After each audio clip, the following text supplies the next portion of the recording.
Hello, class of 2024! I am honored to be up here representing such a wonderful group of classmates and friends. As I thought about what I wanted to say today, a million wonderful memories of Ottawa Hills came to mind.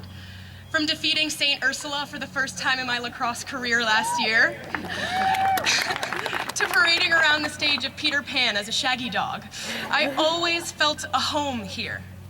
No doubt, Ottawa Hills has given us all a life we will never forget, and memories we will cherish forever. But a graduation speech has its eye on the future, and although reminiscing is sweet, we must not dwell on our past. Today, I want to talk about where we are going, and all of the failures that we should be excited for. I recently read a book by Mark Hansen that, for the purposes of keeping this event clean and the administration calm, I will call The Subtle Art of Not Giving a Care.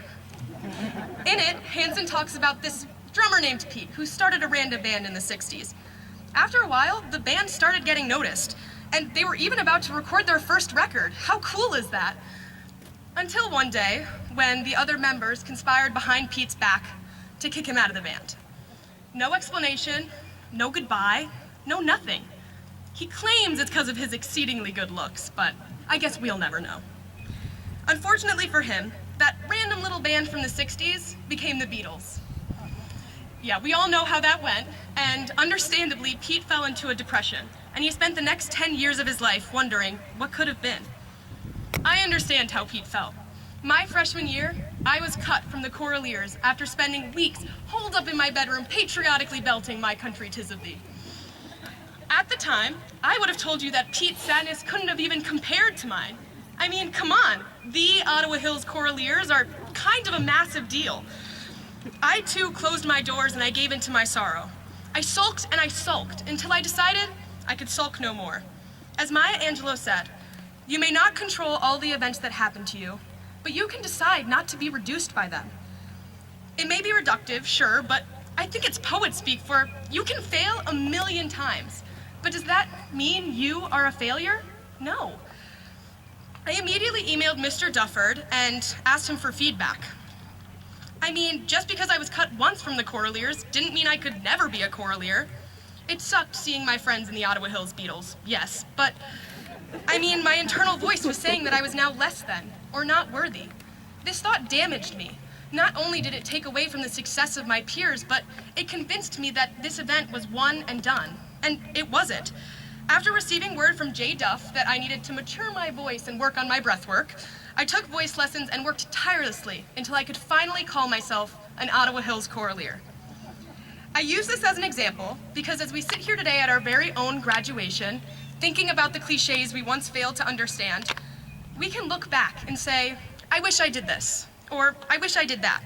But I'm here to warn you, it's a trap.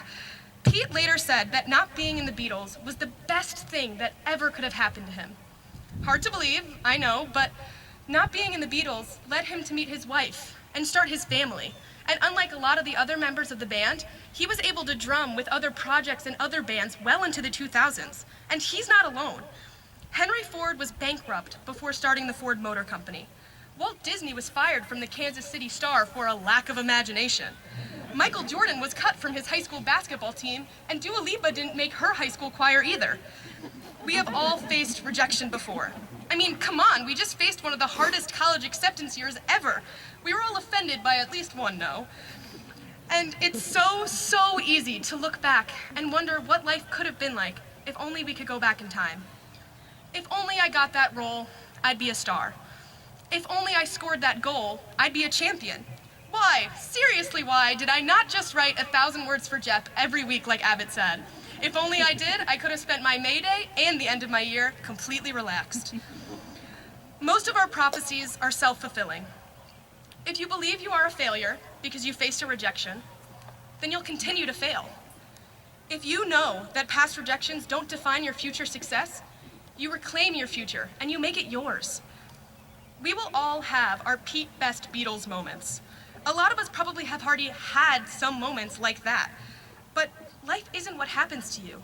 It's what you make of it. We can choose to mourn our failures for the rest of our lives. We can give in to rejection.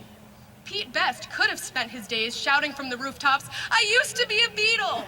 a life of anonymity, alone, and a bit bitter. People get fired and people get cut. Every day, brilliant people give everything they have, only to come up a little short. What defines us is whether we choose to get back up, to stand tall, and to not let the world reduce us to anything less than what we are. Because even if we fail a million times, it doesn't mean that we are failures. But it is our responsibility to say, I failed, who cares? And change our criteria for success to move forward.